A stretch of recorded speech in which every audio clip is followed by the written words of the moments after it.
Pagi itu, aroma nasi goreng buatan Mak Rini memenuhi dapur kecil di rumah itu. Tangan tuanya masih cekatan, meski jemarinya mulai kaku. Ia memasak dengan hati, seperti dulu saat Andra masih kecil dan selalu memeluknya sambil berkata, "Ibu, masakan ibu paling enak di dunia." Kini, kalimat itu tinggal kenangan. Suara langkah sepatu tumit terdengar di belakangnya. Sinta, menantunya, berdiri sambil menutup hidung. "Bu, saya udah bilang jangan masak pagi-pagi begini. Bau minyaknya kemana-mana." Mak Rini tersenyum, mencoba lembut. "Maaf nak, ibu cuma mau bikin sarapan buat kalian. Andra suka nasi goreng buatan ibu." Belum sempat ia lanjutkan, suara dari ruang tamu terdengar datar. "Udah bu, biar Sinta aja yang atur dapur. Ibu istirahat aja," kata Andra, tanpa menatap. Kalimat itu sederhana tapi tajam, menusuk jauh ke dalam hati seorang ibu yang dulu menimang dan membesarkannya sendirian. Siang harinya, Sinta berbicara pada Andra dengan nada manja tapi tegas. "Mas, aku tuh gak bisa nyaman kalau ibumu terus di rumah. Aku pingin punya ruang sendiri." Andra terdiam lama. Dalam hatinya ada suara kecil yang menolak, tapi gengsi dan rasa takut kehilangan istrinya membuatnya diam. Malamnya, ia masuk ke kamar ibunya. Mak Rini sedang ngelipat mukena, tersenyum ketika anaknya masuk. "Ada apa, nak?" "Ibu, mau kan tinggal di tempat yang lebih tenang?" "Di panti jompo, Bu. Tempatnya bagus. Ada yang rawat ibu setiap hari." Sunyi. Hanya suara detik jam di dinding. Mak Rini menunduk lalu berkata pelan, "Kalau itu yang terbaik untuk kalian, ibu ikhlas nak." Air matanya jatuh tanpa suara. Dan malam itu, untuk pertama kalinya dalam hidupnya, Mak Rini merasa rumah yang ia bangun dengan cinta tak lagi hangat. Pagi itu, langit mendung. Udara terasa berat, seolah ikut menahan tangis yang tak sempat keluar. Di teras rumah, Mak Rini duduk dengan koper kecil berisi beberapa baju, mukena, dan Al-Quran yang sudah lusuh di tepinya. Ia menggenggamnya erat, seolah itu satu-satunya teman yang tak akan meninggalkannya. Mobil sudah menunggu di depan rumah. Supir yang disewa Sinta terlihat canggung, menunduk setiap kali menatap wajah tua itu. "Anda sudah siap, Bu?" tanyanya pelan. Mak Rini tersenyum tipis. "Iya nak, ibu sudah siap." Di dalam rumah, Andra tak keluar. Ia pura-pura sibuk di ruang kerjanya. Ia tak sanggup menatap wajah ibunya. Sinta yang berdiri di pintu malah tampak lega. "Hati-hati ya Bu, di sana banyak teman sebaya. Ibu pasti betah," katanya tanpa rasa. Mak Rini hanya mengangguk. Tapi matanya sesekali melirik ke pintu kamar Andra yang tertutup rapat. Ia berharap anaknya keluar, meski hanya untuk memeluk sebentar. Tapi tak ada langkah, tak ada suara. Akhirnya, ia melangkah pergi dengan langkah pelan, memeluk udara dingin pagi itu. Di dalam mobil, matanya menatap keluar jendela. Setiap rumah yang dilewati, seolah mengingatkannya pada masa lalu, masa ketika Andra kecil berlari memanggilnya, "Ibu, tunggu aku." Sekarang, justru ia yang menunggu panggilan yang tak pernah datang lagi. Sesampainya di panti jompo, seorang pengurus menyambut ramah. "Selamat datang Bu Rini, semoga betah di sini." Mak Rini membalas dengan senyum yang dipaksakan. Ia tahu, ini bukan rumah, ini hanya tempat menunggu waktu. Sore itu, ia duduk di taman kecil panti, membaca Al-Quran pelan. Angin berhembus lembut, membawa satu doa yang keluar dari bibir tuanya. "Ya Allah, jagalah anakku.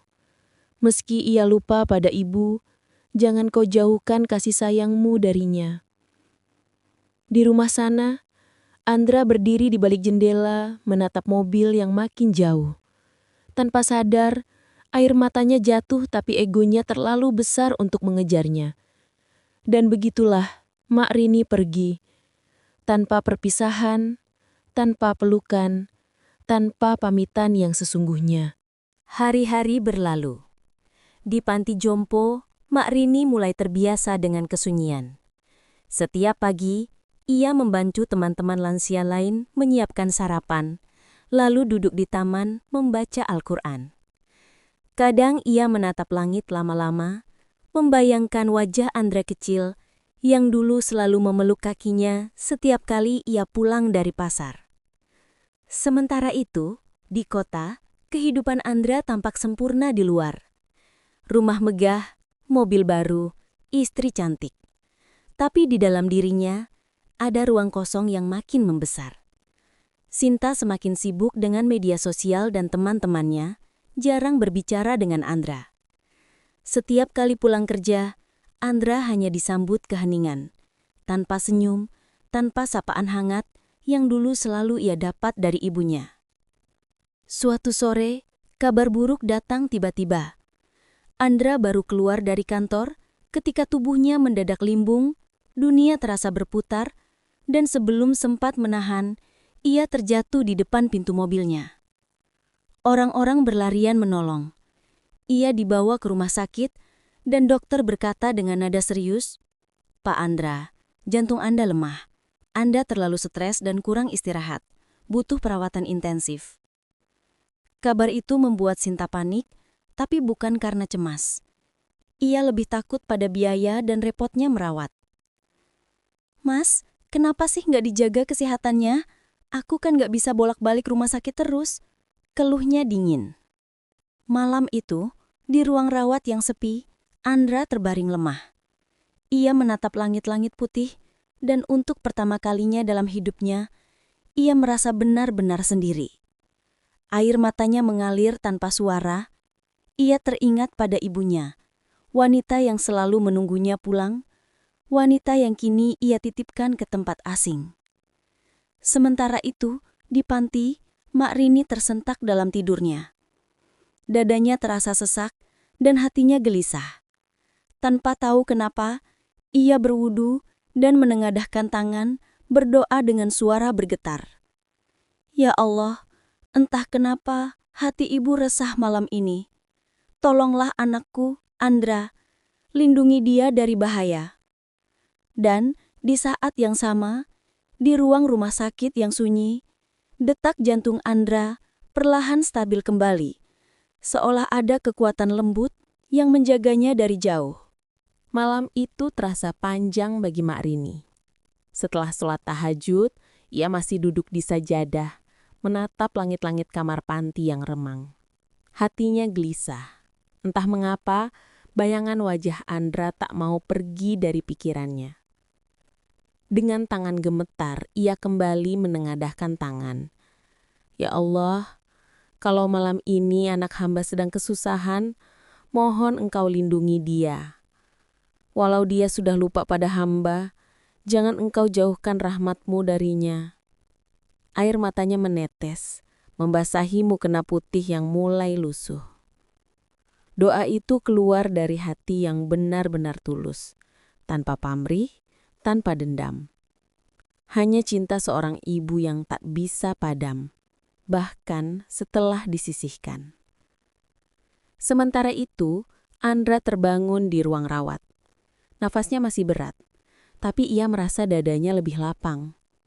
Ia bermimpi melihat ibunya, duduk di tepi ranjang sambil mengusap keningnya, lalu berkata lembut, "Bangun nak, ibu sudah maafkan semuanya." Ia tersentak dan air matanya mengalir tanpa henti. "Ibu," bisiknya pelan. Dalam sekejap, kesombongan yang dulu membutakan hatinya mulai runtuh. Ia ingat semua kata-kata kasar yang pernah ia lontarkan, ingat wajah ibunya saat meninggalkan rumah tanpa pamit.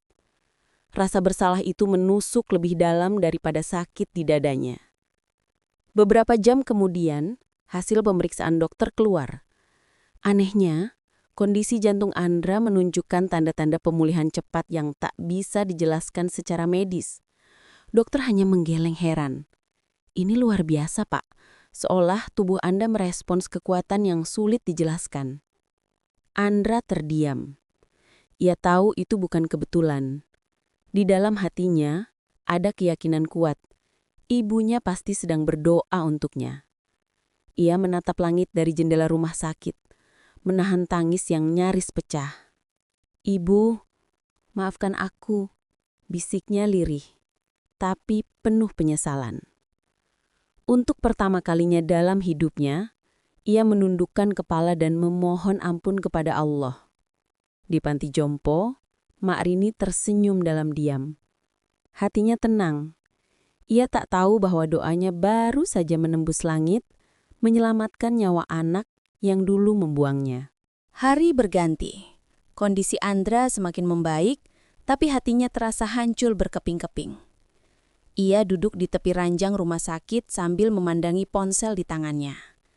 Sudah berkali-kali ia mengetik nama panti jompo bahagia, lalu menghapusnya lagi. Rasa takut, malu, dan sesal bercampur jadi satu.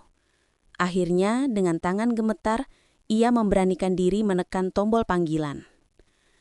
"Permisi, Bu. Apakah di sana masih ada penghuni bernama Mak Rini?" tanyanya pelan. Suara di seberang menjawab ramah. "Ada, Nak. Tapi beliau sedang kurang sehat.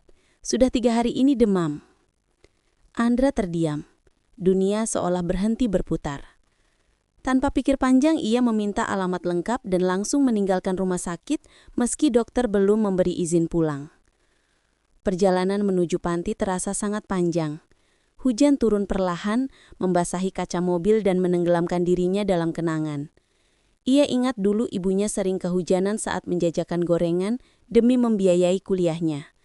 Dan kini, ketika ibunya tua dan lemah, ia justru membiarkannya tinggal di tempat asing. Sampai akhirnya ia tiba di gerbang panti jompo. Langkahnya gontai, dadanya sesak. Di dalam kamar sederhana, ia melihat Mak Rini terbaring lemah, wajahnya pucat tapi damai. "Ibu," suaranya pecah. Mak Rini membuka mata perlahan. Sekejap senyum tipis menghiasi wajahnya. "Andra, kau datang juga, Nak." Andra tak kuasa menahan tangis. Ia berlutut di samping ranjang, memegang tangan ibunya yang dingin. "Ibu, maafkan aku. Aku anak durhaka. Aku lupa siapa yang dulu berjuang buatku. Aku lupa siapa yang paling tulus mencintaiku." Mak Rini mengusap lembut kepala anaknya. "Sudahlah, Nak. Ibu sudah lama memaafkan. Yang penting sekarang kau kembali pada Allah. Itulah doa ibu selama ini." Tangis Andra pecah. Hujan di luar seolah ikut menangis bersama mereka, menyaksikan penyesalan seorang anak yang akhirnya sadar bahwa kasih ibu tak pernah pudar meski dunia menelantarkannya. Beberapa hari setelah pertemuan itu, Mak Rini kembali dirawat di rumah sakit kecil dekat panti. Tubuhnya semakin lemah, tapi wajahnya tetap teduh. Andra tak pernah beranjak dari sisinya. Ia menyuapi, mengganti selimut, dan membacakan ayat-ayat Al-Quran dengan suara bergetar. "Ibu bahagia, Nak," bisik Mak Rini di tengah sesaknya napas. "Bukan karena harta, tapi karena Allah izinkan ibu melihat kau kembali." Andra menggenggam tangan ibunya erat, air mata jatuh satu persatu. "Jangan pergi dulu, Bu. Aku baru sadar betapa berharganya doa ibu." Mak Rini tersenyum. "Ibu tak pernah pergi, Nak. Selama kau masih sholat, masih berdoa, doa ibu akan terus menyertaimu." Beberapa saat kemudian, senyum itu membeku perlahan. Nafasnya berhenti dalam damai, diiringi lantunan zikir yang belum selesai dari bibirnya. Andra menatap ibunya lama, lalu memeluk tubuh yang kini dingin.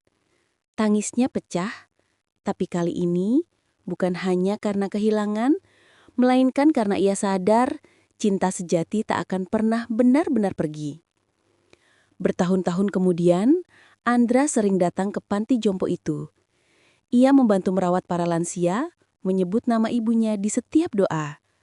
Setiap kali sujud ia berbisik pelan, Ya Allah, rahmatilah ibuku, sebagaimana dia telah menyayangiku sejak kecil.